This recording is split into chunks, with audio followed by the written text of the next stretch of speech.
Hi everyone, just before we get into another episode of What a Load of Bulls, we just want to give a shout out to our partners, Newcastle Car and Truck Rental. Newcastle Car and Truck Rental are a locally owned company servicing Newcastle and the Hunter. Todd Holden and family pride themselves on being part of the local community, and you feel that when you step through their doors.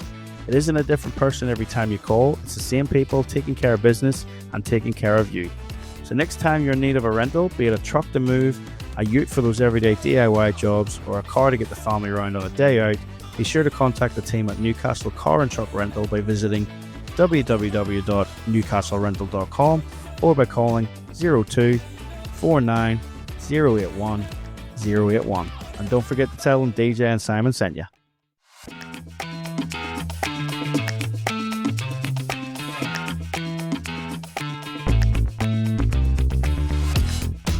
Welcome back to What a Load of Bulls. This is episode 75, 3/4 of a ton.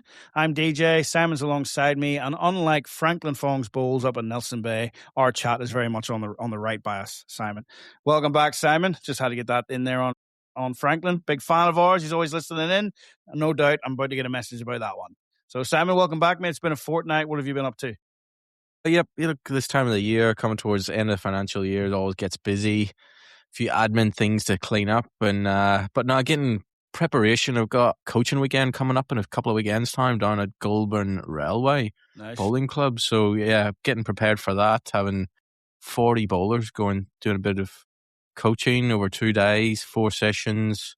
It's a bit of an epic weekend. So looking forward to getting down there and seeing the bowlers down there at Goulburn Railway, and hopefully putting some good bowls down on the green and giving some good insights into their game, and hopefully a bit of improvement across the greens there.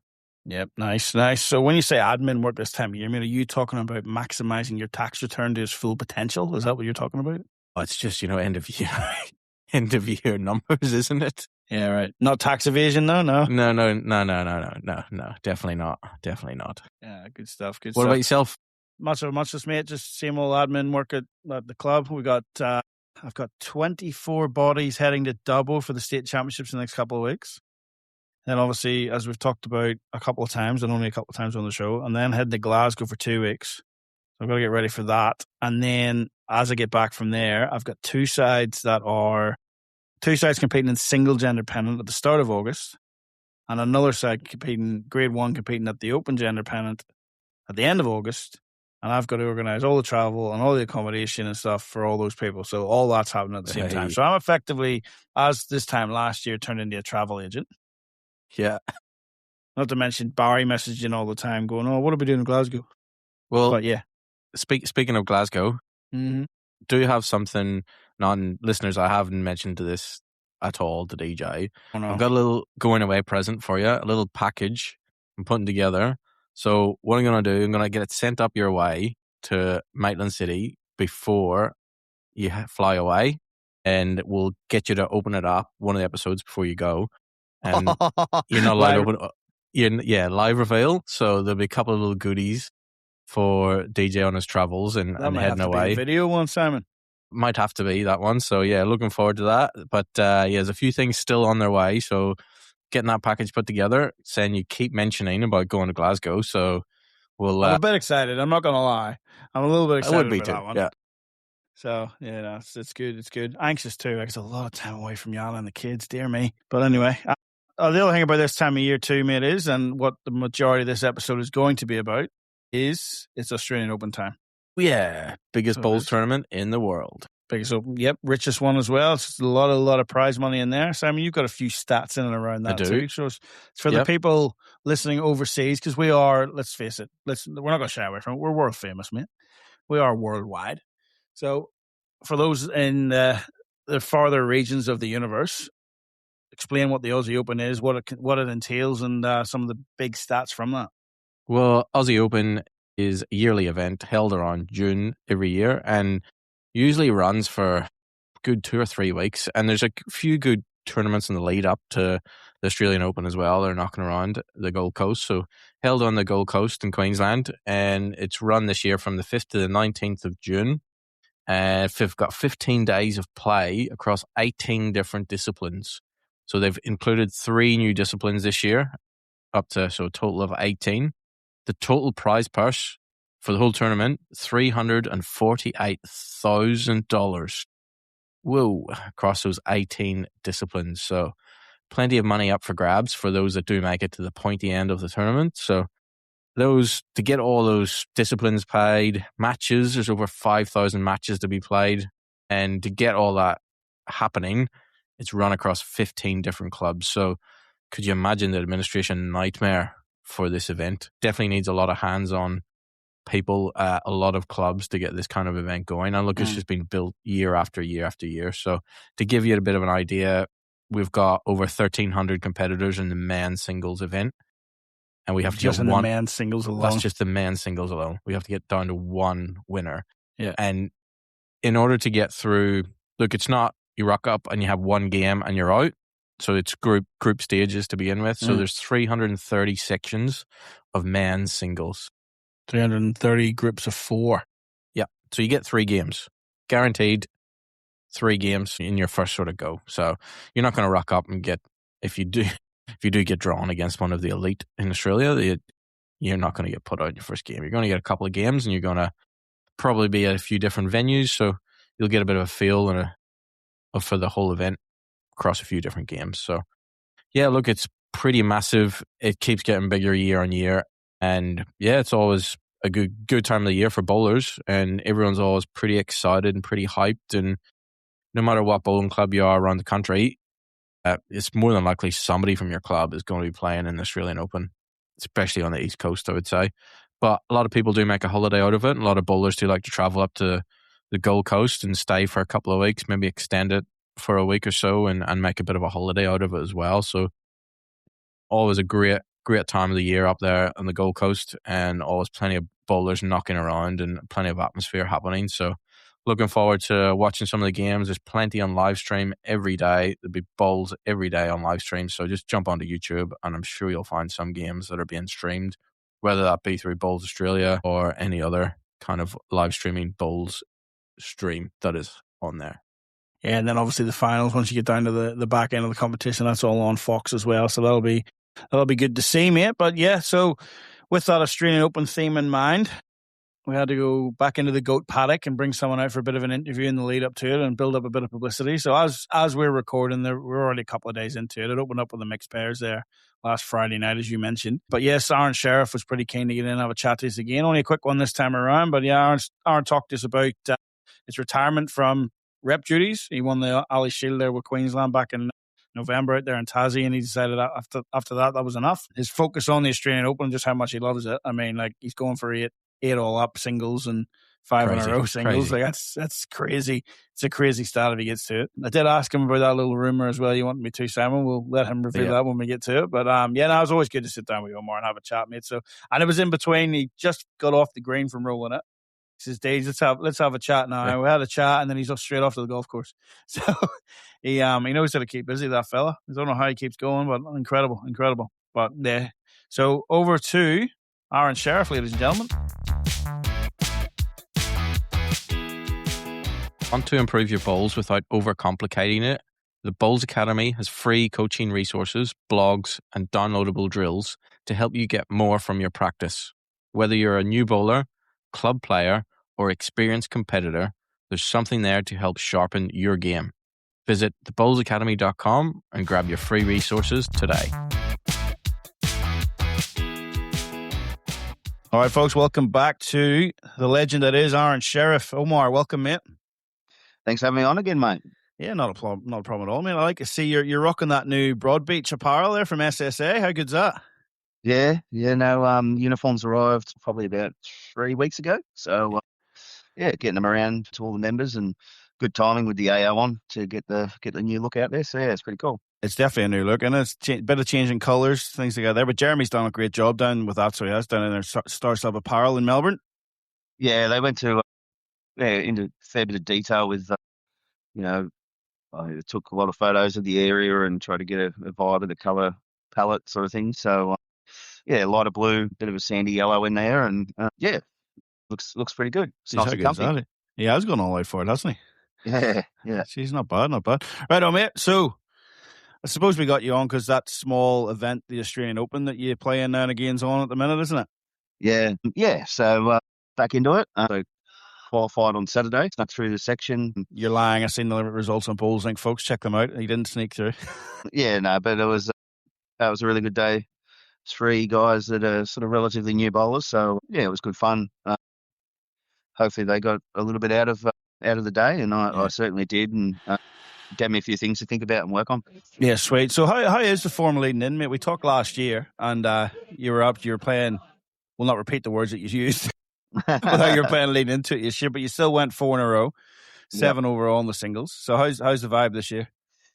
Yeah, really good. Obviously, with Melbourne Premier League, and then straight into Platinum Pennant, championships and things on here at Broadie, and then the trip to South Africa, sort of February, March, April, was real chaotic for me. So that's right. I was right in the middle of the Platinum Pennant season too, wasn't it? Yeah. So took most of May off, which was really good, just to refresh and sort of recharge the batteries a little bit. And so utilised, as I sort of try to do most of the time, our 2 events here at Broadie, the Blue Diamond Pairs and the Matador Fours, as my hit out in the lead up. So got plenty of good competitive bowls in. Led in the 4s this year with Gary Kelly, Tails, and Peter Taylor and Blackie. So that was nice just to sort of work on the draw game, and it was actually a really good lead in, and they're coming out pretty good by the end of it. So I wanted to talk to you about that, mate, because I think you've pulled the wool over the fellas' eyes there by letting you lead up, leading into the Australian Open. It's easy to transition, that game into a singles game then. So they've given you a bit of an advantage. You've already won 4 in a row. Why are they letting you lead up? I'd have forced you up to play third or something to hide you in the middle. Yeah, that's right. No, I pulled rank as a retired old has-been. I pulled rank, so those guys are still highly competitive and playing their international and state bowls and things. So and being at the club where the nominations go in, it was pretty easy for me to put us down as lead. Yeah. So let's talk about that retirement, mate, because obviously we talked about Jackaroo retirement. That's when we first had you on. You gave that away, Australian duties, and then November last year there, after the Tasmanian Nationals, you gave it away there with Lurch. You and Lurch retired at the same time, good mates, and then Bakes as well. So a bit of a changed lineup for Queensland. But how is that retirement now, mate? No state bowls at all. Everything's just gradually dropping back. Yeah. No, it was really good. I suppose for me, being a passionate New South Welshman, wearing that maroon uniform, it never sat right with me anyway. But but obviously with Australian duties and things, it's a requirement. So had some good fun with the Queensland crew, and Lurch and I were thinking about going after, where were we? I think it was Tweed Heads. But then obviously him having Tasmanian heritage, and I suppose trying not to leave on losing terms. Yeah. We decided to give it one more crack, and we'd already planned prior to it that we were going to pull the pin on it afterwards. Lurch has been doing that for probably 25 years, 26 years, and I've been about 23 or 24 years playing for our state. So, our time was up, and we got to get away with a win, and a great way to go out. Was it a great way to go out? Because you beat New South Wales? Well, look, as I said, the colour never sat right with me, but me being me, it doesn't really matter what. Can't help it when you go on the green, can you? That's exactly right. It doesn't matter what colour I'm in or what colour I'm opposing. It's win at all costs. Got to prove something now and again to these young fellas coming through, don't you, mate? That's right. You got to put them in their place sometimes. Righto, on to the Open there, mate. So we're going for 5 in a row. Now, there's a rumour circulating. Can you put it to bed? Are Netflix following you for a documentary at the moment? No, there was a bit of talk around. It may be something in the pipelines, but there's a bit of hold being put on that. But I've had some discussions with the potential of something like that in the future. Well, that's pretty cool, mate. To even get to that point, it just shows what you've done for the sport, mate. So all credit to you. It's a massive thing. Yeah. So I had a fella touch base, really good guy, and sort of wanted to promote the sport and was interested in my career, and so hopefully, fingers crossed, we can get that over the line at some stage down the track. But not this event.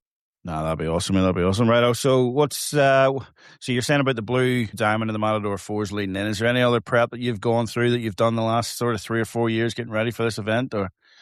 Not a lot. I guess being able to, like as you said, lead in the 4s gave me that Jack and 2 bowl sort of practice that, that would be one area that I'd probably try and nail down prior to the event. But no, just this year was really just about clearing the head and getting the body right. It's a pretty arduous campaign, the AO, and then throw in the mixed pairs now on top of that. And that's, so we're still going pretty well. I'm with Sophie Kurzman. She asked me if I was interested in having a game. So, into that. And didn't really look at the schedule of that prior to the event, only the fact that we were qualifying on the Friday. But after the singles on Saturday, we had a 6:15 game at Muzzy and then another 6:15 game last night. And I think we won that one. So we're 6:15 at Helensvale tomorrow night after pairs qualifying. So, Oh, my goodness. Yeah, so there's a bit going on. But are you playing the men's pairs and the fours too? Yeah. So qualifying the men's pairs at Mermaid tomorrow, which is Tuesday. So, and then fours. So I'm playing with Shannon McElroy in the pairs, actually, which is really exciting. Nice. Shannon and I have been great mates and adversaries for so long that it was, it's time to have a game together. So looking forward to that. And then a bit of fun in the fours with Kevin Burno and Cam Keenan. So, looking forward to that. Yeah, nice. So you're going to let you lead up in that one as well, are they? Or no? No, they've pulled rank on that one. I've got to skip, apparently. So I'll just go in with a limp one day, and you just I've got to lead up front. Get the little Kirko stick out if you can too. Why not? A bit extra leverage. Absolutely. So it is a pretty busy schedule for you, mate. You're playing everything. All credit to you as well. Like, you're sitting down talking to me now after just getting the green ready. So you're working, playing, doing everything. Yeah. It's a pretty hectic 20-day schedule. But with being the host club here at Broadie, where we've got to have 4 greens ready by 8:45 every day, basically up until the last Wednesday when the TV crew come in and bump in the greens for the finals. So with 3 guys here and our volunteers already exhausted doing marking and umpiring and whatever else, I'm a kind of guy that doesn't like to let their teammates down. So getting in a bit earlier and cutting a green or rolling or doing a bit, it sort of gets the body moving anyway. 30 years of playing bowls, there's a few ailments that have crept in. So it just loosens up a bit. You spoke about that last year too when we sat down too, but it's normality for you as well. Like, it's just keeping everything normal. So it doesn't feel like a major event. It just feels like you're going out there to play bowls again, which helps you relax. And obviously there is that added incentive in the background of, history after history after history after history. You're clearly, from sitting talking to me, you're not bored of it yet. No, absolutely not. Look, I suppose I'm on a great run. I think it's 1,808 days, 48 games unbeaten in the AO. So, I mean, those numbers are pretty epic. And it's not something I reflect on too much. But now that I'm in the mode of it, I want it just to keep going. I don't want it to stop. So, well, we talked about that record last year too, man, and how it compared up to the likes of Roger Federer and all that. There, well, you've left them in the dust. Do you reckon that's any reason Serena Williams has come out of retirement, mate, because of what you're doing? Probably. Yeah. No, I'm sure Serena Williams goes scouring through Facebook to look at Bowls Australia posts about what I'm up to. But look, it's something that's pretty cool, I suppose. I've had a great career, but this is, I suppose, prolonging that hunger and drive that I do have to still be successful. So, it's interesting. It's a topic. I've got a lot of people who've already come up to me this week and, we're here to watch you keep going and all that sort of stuff. So there's a lot of positive vibes around it. And I guess, as like I said, a retired old hack, it makes me feel a little bit relevant in sport. So it's cool. No, that's good, man. Well, you still are. I mean, you're still playing all the big events. You're still in BPLs. I mean, you won last year with good mate Matty Boyce coming in on his debut as well. So you still, the drive is obviously still there. Was there any sort of little twitch when you seen those Queensland teams announced? Was there any sort of little twitch that you missed it or you wanted to get back into, or what was the thoughts around that? Oh, look, I suppose, to be honest with you, when I saw the teams come out, there was a lot of disappointment around it, to be honest. If I'm speaking truthfully, like we went to the Ellie Shield last year and had a successful campaign, won it, and then because of myself, Lurch and Bakes' sort of retirement, it just seems like they've blown the teams apart, and I don't understand it. There's a lot of kids that have come in that have earned their spots, but someone like Brad Lawson missing out on the team. I know he's a club mate, but he was probably our standout lead last year at the Alley Shield. We just won Lightning Ridge. In that time, we've got runner-up in the 5-a-side here at Broadbeach, finals at Cabramatta 4-a-side. He's got runner-up in the state triples a couple of weeks ago, and then to go and without playing again for Queensland, miss out on a spot was just, in my mind, it's just crazy. Kane Nelson's rink at the Alley Shield did really well there. Brendan Wilson, Matty Lucas, and Jacob Nelson. That team's been pulled apart when they already had a compatible team in there. So, yeah, I suppose if there was any inkling of me missing it, I think those sorts of selections have probably told me that I got out at the right time. Yeah, wow, okay. So they've pretty much blown it up, changed the winning formula. Yeah, I don't know. It's just crazy that they've made such wholesale changes to a winning side, and they could have added a couple of fresh faces in there just to add to what they already had existing in that squad. So yeah, I haven't been able to speak to any selectors as to what their decisions were, and I probably don't deserve to even really have that conversation with them now. I'm not part of it, but yeah, it's just disappointing to see good guys that are in great form missing out on teams for no reason. Well, it's interesting to hear that from you too, because we did have a couple of other people contact us because we mentioned it on the podcast. Like they threw that trial in, and it wasn't originally in the calendar, and it affected everything from indoor qualifiers to regular tournaments. Like you guys had one of your regular tournaments on at the time as well, didn't you? Yeah, well, it impacted 20 players. It impacted 20 players in our Blue Diamond pairs, so that's 10 teams. Blue Diamond pairs, and then Yamba's it was Yamba's fours, wasn't it? So they're all on at the same time. They're regular events. They're always on that lead-ins to the Aussie Open, and they decided that was the time to throw the. We did talk about it a few podcast episodes ago. It seemed like a very interesting decision, and almost I don't know, was it an afterthought? Maybe like, oh sugar, we haven't done this yet. We better throw this together. Yeah, but I mean, the squad was picked before district sides and state championships anyway. Which seems.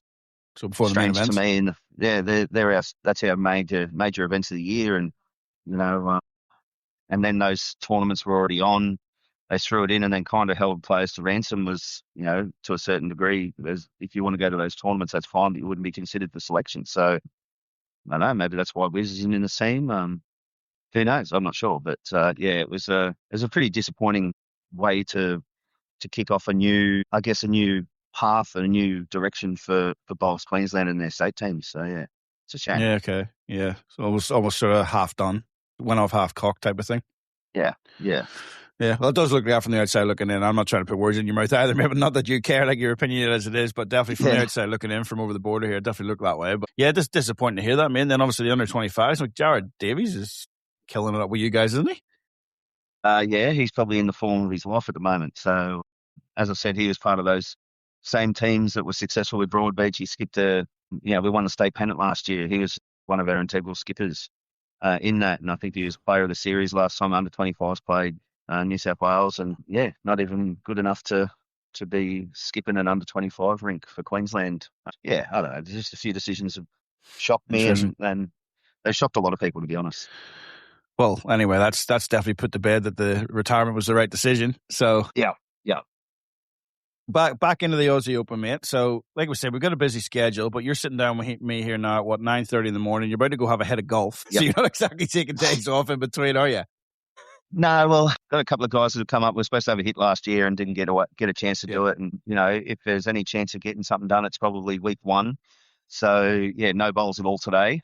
Come in, got the greens done, got a few hours in lieu. So I thought have a chat with you this morning, and then going to catch up with Lurch and a couple of other mates and have a hit of golf and probably just get away from bowls and bowls clubs. It's just a mental switch off, isn't it, mate? Just relax, chill out, away you go. Before, like you said, you qualified on Saturday. Now it's into the nitty gritty. It's do or die type of thing. So how many more rounds have you got to get through to that final? Geez, another 10.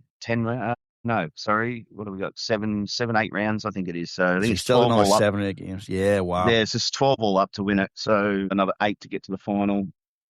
That's a monster. And then, plus in the meantime, well, we've got 3 pairs qualifiers tomorrow. Hopefully get through that. Mixed pairs are still going. Wednesday's off. And then once Thursday hits, it's basically back to back to back if you're doing well. So Thursday's fours qualifying, knockout rounds for that Friday. And then the singles knockout round starts Saturday. So this is the last opportunity just to go away from Bowls Club and freshen the mind up and have a hit of golf with some mates that are outside of Bowls. So it's good. Mate, what is still driving you to do this? This is incredible. Like, the record is phenomenal as it is, but this will be 5 in a row if you can take it out. 8 overall. Yep. Born in 1985. Is that Noman? Wow, I hadn't even thought of that, but that's pretty Hopefully, good. hopefully that's a good thought to have and just stuff going. Yeah, no, I like that. Yeah, I might use that as motivation. That's cool. But look, I mean, I think everyone knows what I'm like. By now, I'm an ultra competitor. Bowls is, I suppose it's been a big part of my life. And now I'm at an age where my kids are old enough to really get involved with what I'm doing, and a lot of my success was when they were younger and probably didn't understand it. But now my daughter's an athlete herself and understand what success and drive and things like that are. And I suppose, as much as retiring from certain things, to have more time with them, still being able to compete at this level and show, I mean, maybe it's just show her, how having a passion and a hunger and an appetite for success can get you things in the future. So, I suppose, making them proud and showing them that their dad's still got a little bit of, I don't know, happy moments to provide for people and myself and them and that. It's I suppose that's what sort of keeps me going. So is the trophy still on the mantelpiece, mate, or have you had to give it back? No, I had to give it back. Yeah, it was shattered. So I gave it to Howie and said, I'll see it in a couple of months' time. So that's usually Amanda's line, isn't it? Yeah, that's the little running joke that we've had every time. So no, it's the dreaded message from Howie. Need that trophy back, mate. So he's got it. He's got it now. It's in safekeeping. Yeah, awesome, mate. I'll not keep you too much longer. Obviously, you have a busy schedule, and I appreciate you sitting down and talking us through it. But if I can just get a couple of thoughts on you. Commonwealth Games is coming up very, very soon. So what's your thoughts on format, selections? Do you think it's going to be a good event? Format, I'm not a fan, straight up. I think Commonwealth Games, World Championships, I understand that this is a bit of an abbreviated Com Games with the Melbourne stuff up, but, I'd like to see those events sort of still retain that integrity and a bit of the history of the sport. We've got BPLs and events like that where we can showcase a shorter form. I don't think Commonwealth Games and World Bowls are the place for those sorts of events or those sorts of changes to the structure of the event. So, but the team, I think, I know they've gone through a pretty big selection process, but I'm pretty sure we could have picked that team 12 months ago for the men. Obviously the two boys together, Corey and Teasy, got a great record on carpet, great record in pairs together. So that was a no-brainer. And then obviously Disco going for 3 in a row, that was a no-brainer as well. So girls team, obviously Ellen going for another back-to-back. That's really cool. And then obviously Kelsey, she's a stalwart, still a superstar, still my favourite player. And my future favourite player, Dawnie Heyman. I think what a combo. So, the team looks great. Hopefully, if we're ever a chance of doing really, really well again in the Northern Hemisphere, I think carpet's a bit of a chance. So, be looking forward to seeing them hopefully bring back some more goals. I mean, you're saying about the riggers over there. What have they had? 2 UK trips in the first half of this year already? Yeah. So they went out and played a test series against Scotland where they took a whole squad out. Now they cut that squad back to 4 of each, and then they've taken them out again and had 4 nations out there as well, which has been pretty successful. They came away with medals, so it'll be an interesting one. But mate, I gotta say, just while we're talking, the Aaron Wilson one gets me. Mate, like to go 3 in a row on all 3 different surfaces and 3, that'd be unbelievable. And you couldn't rule them out. Like I know there's a couple of other players you probably say are maybe in form at the minute, like Wedlock's on fire, Gary Kelly's on fire, but Aaron Wilson, when he gets in that Commonwealth Games arena, could just be a different beast again. So I'm looking forward to seeing how that plays out. Like as I said, but there could be a few shocks. Obviously I want Australia to do well, but just with the carpet, with the format the way it is, it's so short, sharp. Placing jacks and all those sorts of things. Like, I wouldn't be surprised if there was a couple of rogue gold medalists. Absolutely. But look, I think Disco would go 3-peat in Australia, in England, and on carpet. It'd probably have to be singly the greatest feat ever in our sport. Close to it, yeah. Be hard to go past it. Up there with Brand doing 5 in a row or whatever it was. Yeah. It'd be amazing. Yeah, it would be, mate. Look, thanks for sitting down. I don't want to keep it too much longer. You go out and enjoy your golf today, mate, and hopefully we can sit down in a couple of weeks' time. You got that trophy in front of you again. I'd love to see it. Yeah, so would I. It'd be awesome. But yeah, no, look, thanks for having me on, mate. I always love having a chat with you and yeah, giving crew my opinion and no, look, thanks to everyone for the support. Looking forward to the next couple of weeks and yeah, as I said, hopefully we can get that trophy for a 5th time in a row. No worries. Well, we'll be the first ones to ring you when you do. So, mate, well done. All the best. Love having you on, man. Again, really appreciate the time. So, thank you. Not a problem at all, brother. Clubs love their greens, but let's be honest. Constant maintenance is a pain in the budget. A MacMax canopy helps protect your synthetic from UV, meaning an extended lifespan of your carpet and less ongoing maintenance. That means more money left in the kitty for the important things like pies and prizes. For savings on your greens, make it a MacMax. Well, Simon, that was Mr. Australian Open. Aron Sherriff. Nice one, DJ. It was a good little quick chat with Omar, and yeah, look, as you said earlier, like he's busy man, but he managed to squeeze in 20 minutes of his time and get us a bit of an insight into the guy's mindset leading into this massive tournament. And look, obviously, a little bit of added pressure going on that he has such a unbelievable record in this event and has won so many and is going for, X amount of games that he's unbeaten. And yeah, look, I think to get a little bit of insight into what he's thinking and trying to keep it relaxed and going out for a game of golf while the tournament's on, that kind of thing, that would be something you would not expect an elite bowler to be doing. Really, like you'd be thinking to be down practicing, keeping, staying at home and relax, getting plenty of sleep. But man, he's cutting greens, playing golf, playing balls. But the good thing is, he is staying at home. And he is cutting those greens and rolling those greens that he's used to doing all the time. Like he said that when we spoke to him last time when he was going for 4 in a row. He says he loves it because that's his green.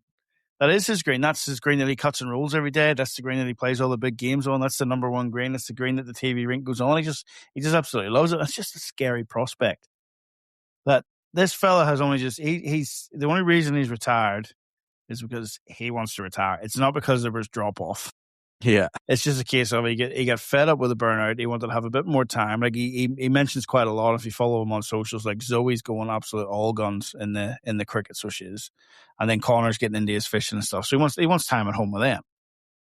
He still hits peak form this time of year, and he's got all that within his own comfort zone. Like that's half the battle. Half the times when you go to these events, like people are sleeping in hotel rooms. You can't guarantee you're going to get the pillow you like. You know what that's like, and they're doing that for, as you said, 15 days of play potentially.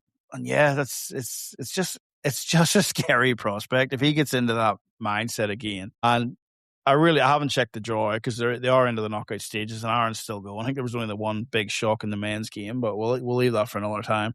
I think Aaron's still going. I haven't checked the draw though. I hope he doesn't line up against Cohen Litfin again. I hope Cohen final. Held game against him in the final, and Aron gets it, and then holds game against him in the semi-final, and Aron gets it, and Aron goes on to win it, and yeah, unbelievable. But yeah, no, he's always good with his time too, Omar, and yeah, you said it was a quick 20-minute chat. It was actually nearly 40 minutes, but the rest of it you had to cut out. It was just me being a fanboy, but you know how it is. But yeah, no, I was like I said, always good to sit down and talk to him and just see how the mindset is, and I sort of want to hit the fast forward button here and just see does he do it again? Does he do it again? You know what I mean? Yeah. We're probably a week and a bit away from seeing that. So yeah, no, it's good. It's always interesting, and it's, mate, I think I said it last year as well. Like it doesn't matter if it was to end this time or if he was to keep it going. That I just can't see this record being matched. Or never mind beaten. It's just there's just so much talent out there, and like we've said about it before too. It's not like Federer and Nadal. It's the same two in the final all the time. He's had to play different people every single time. And he's the one that's there, and all these other people are scratching and clawing to try and get there, and then one gets there now and again. They've used all their effort to get there, and Omar's just strutting through with that confident strut that you see him with on the green, and here I am again, another Rosie Open final.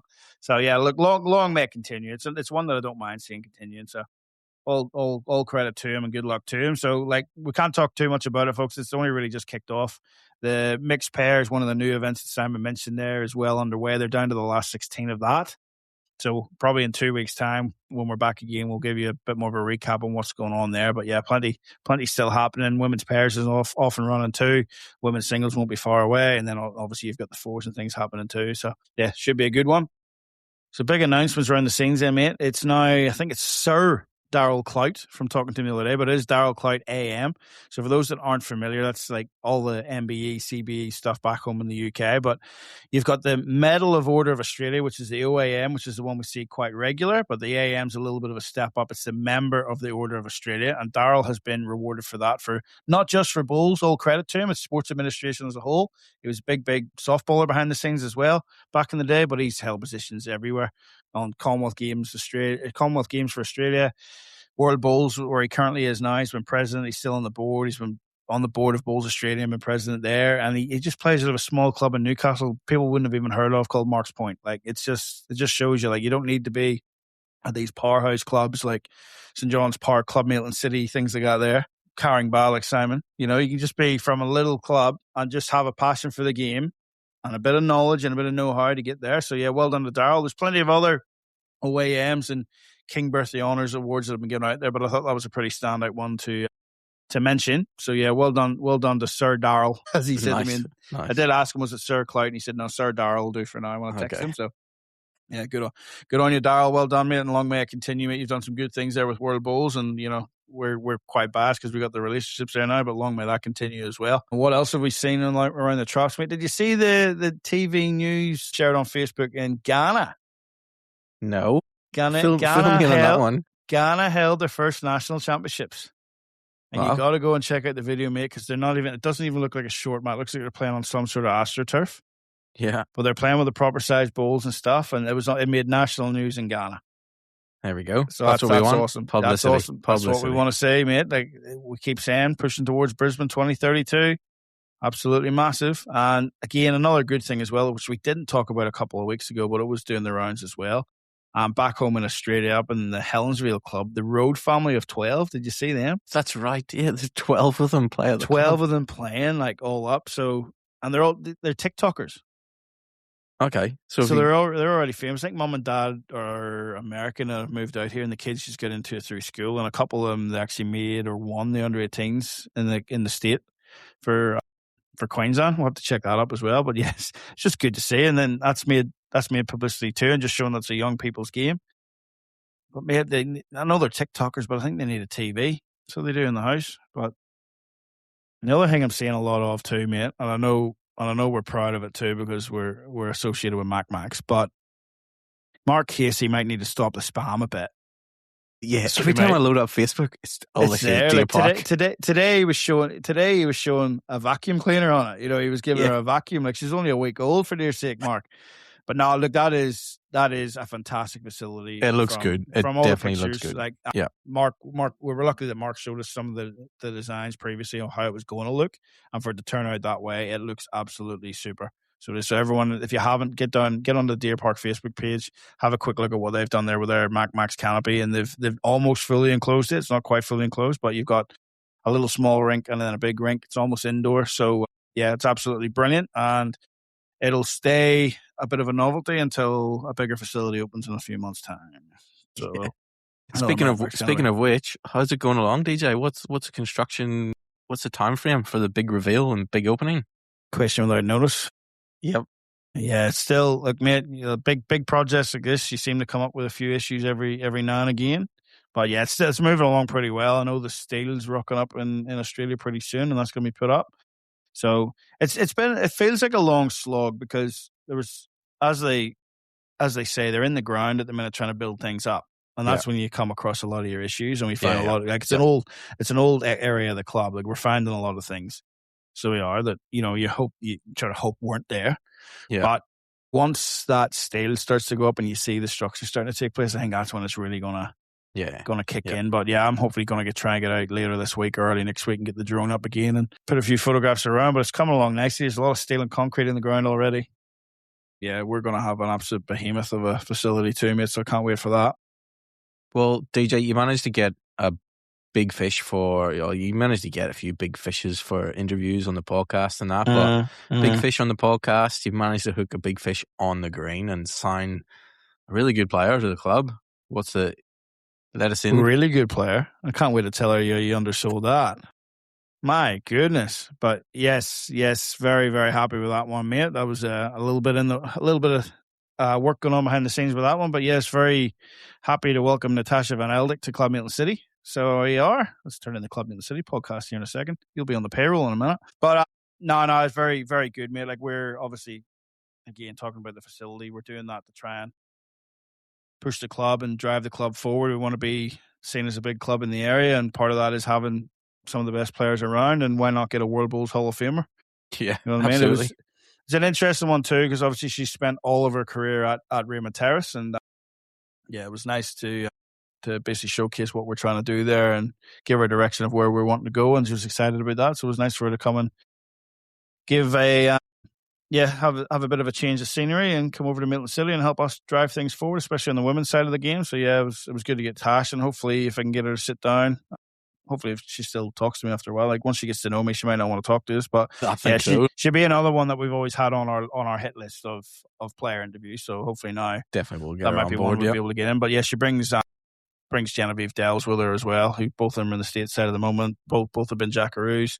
Fun fact about Jen, she's actually capped at international level for rugby union as well. Went to 2 World Cups for Australia. So nice. Yeah, so now them two ladies have come down to help strengthen Club Milton City, like I said, on that side of the game, but on the women's side of the game, but definitely in the open pennant as well. She's going to add a bit of value to us, mate. So yeah, it's certainly generated a lot of interest, which is what we wanted to do too. It's all about the marketing and things. And like I said, it's a pretty big name to grab. So yeah, we're pretty happy with that one. Well done.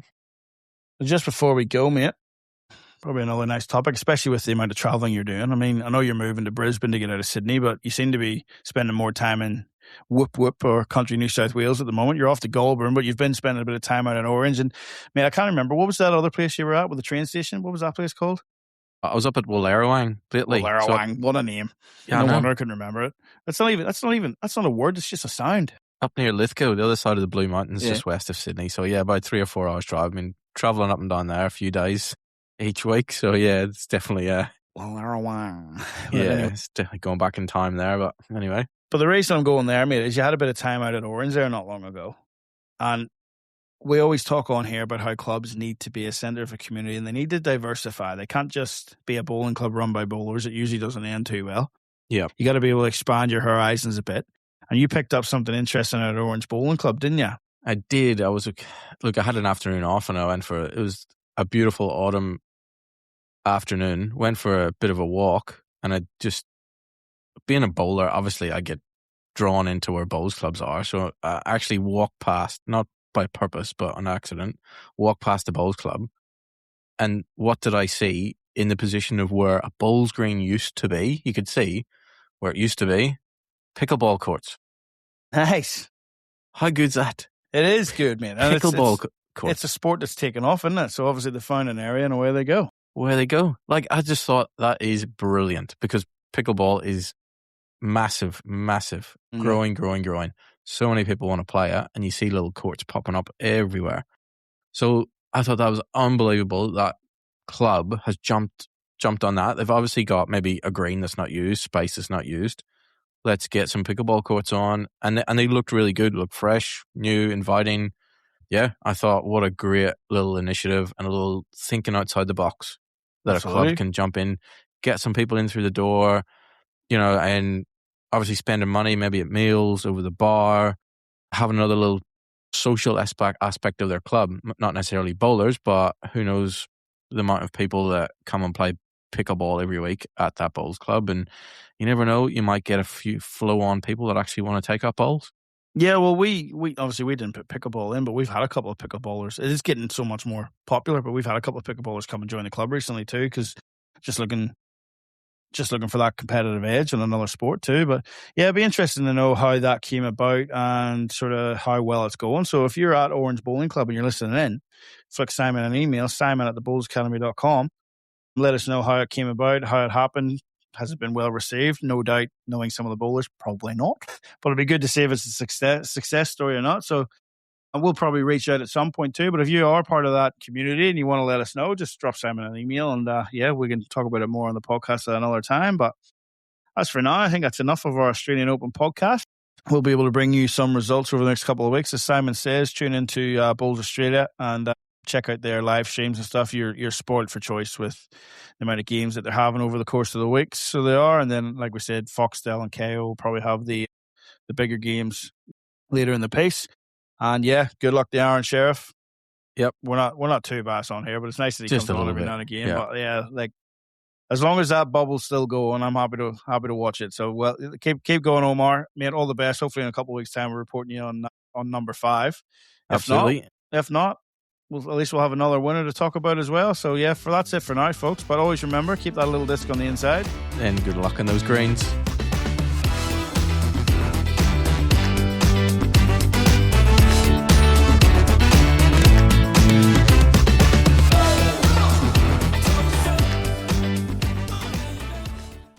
The views, information, or opinions expressed during What a Load of Bulls podcast episodes are solely those of the individuals involved and do not represent those of any group, organization, or employer associated or affiliated to individuals. This podcast is for general information purposes only, to educate and inform. This podcast does not constitute professional advice or services. What a Load of Bulls does not guarantee the accuracy or reliability of any opinions expressed or statements made within episodes.